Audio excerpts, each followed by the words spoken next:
We go back to January 15, 2009. It's a cold, clear winter morning in New York City. U.S. Airways Flight 1549 is ready to leave for Charlotte. There are 155 people on board, all looking forward to a normal flight. In the cockpit, Captain Sully Sullenberger and First Officer Jeff Skiles go through their pre-flight checklist. Everything is calm and routine. They talk quietly, joking about the clear skies and the nice weather. Then the plane begins to move. The engines roar, and the Airbus A320 lifts off smoothly from the runway. The city below slowly shrinks as the plane climbs higher into the bright winter sky. Inside the cabin, passengers relax. People chat quietly, and everything seems normal. It's just another ordinary morning, but soon, everything will change. Then chaos. Birds. Sully says. 3 minutes into the flight, a flock of geese appears, seemingly from nowhere. A thunderous bang rocks the cabin. Both engines explode in a burst of fire and smoke.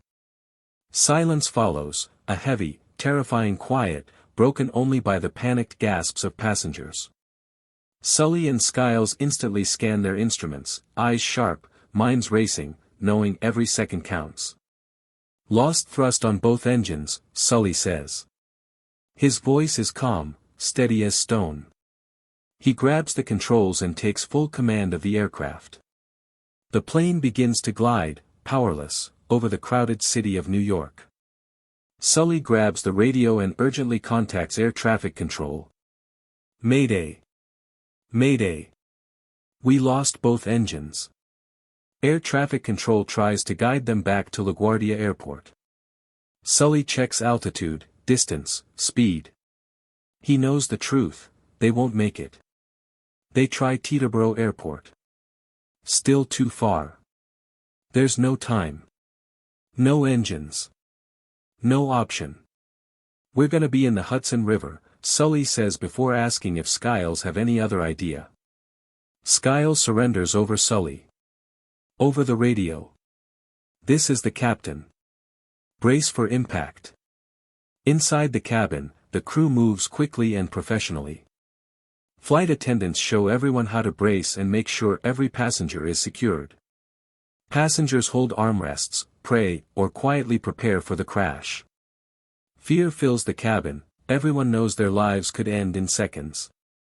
The plane dives lower, skimming rooftops. The Hudson River is rushing closer. Sully fights to keep the plane's nose straight and the wings steady. The plane shakes hard as it hits the first waves, bouncing on the water like a stone. Water splashes over the wings and cockpit windows. Inside, passengers scream and hold each other tightly. The plane rocks and tilts, sliding on the river's surface. Sully keeps control, refusing to panic. Slowly, carefully, the plane stabilizes. It glides on the Hudson River, whole and safe. Captain Chesley, Sully Sullenberger did it. He just landed the plane on the Hudson. They survived the impossible, but the danger isn't over yet. Sully quickly unbuckles his seatbelt and moves through the cabin. He tells the passengers loudly and clearly to evacuate safely. Flight attendants guide passengers toward the emergency exits, opening the doors and sliding out the inflatable rafts. Some passengers panic, screaming or hesitating, but the crew stays calm and firm, helping them to safety. Many passengers jump into the icy water. The Hudson River is freezing that day, dangerously cold, a few minutes in the water could be deadly. Rescue boats arrive quickly. Divers in special suits jump into the river to save those struggling in the cold. The rescue teams pull people onto boats, keeping them warm and safe. Passengers cling to life rafts, holding hands, helping each other as they wait for rescue. Sully moves along the aisle, checking every passenger. One by one, he ensures everyone has left the plane. Finally, after seeing that all passengers are safe, Sully evacuates from the plane himself. The rescue boat takes him off the Hudson River, alongside everyone else. After the rescue, Captain Sully stands on a rescue boat, staring at the Airbus floating silently in the middle of the Hudson River, a giant metal bird resting after a deadly encounter. He takes a deep breath and turns to the officers. "Get me the head count," he says. He needs to know, is everyone safe? One by one, the numbers come in. All 155 souls on board, alive. Relief fills the air. People cry, hug, and thank Sully and his crew. Reporters call him a hero, but deep down, Sully isn't sure. One question haunts him. Could I have made it to the airport instead? He did what he thought was right. But what if he was wrong? If the investigation shows he could have landed safely at the airport, his career, his pension, everything could be gone. Days later, the hearing begins. The committee gathers to review the case. Sully and First Officer Skiles sit quietly as the simulation starts. The computer shows that the plane could have landed, safely, at LaGuardia Airport. The room goes silent. It looks bad for Sully.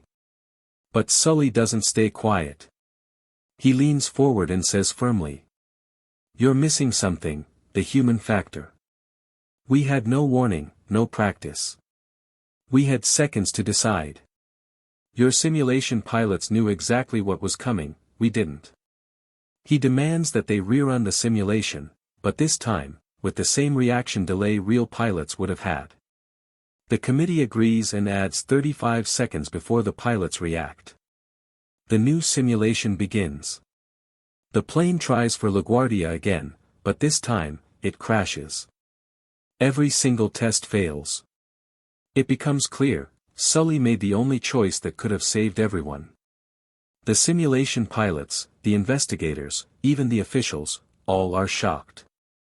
Captain Sully and First Officer Skiles are proven innocent. Instead of being blamed, they're celebrated, heroes who saved 155 lives by doing the impossible. For the first time in history, an Airbus A320 landed safely on water, on the Hudson River. Captain Chesley, Sully Sullenberger, the man who kept calm when everyone thought it was over, proved what true leadership looks like. This was the miracle on the Hudson. Thank you for watching this recap. And please, subscribe to the channel for Captain Sully and to support more stories like this. Peace.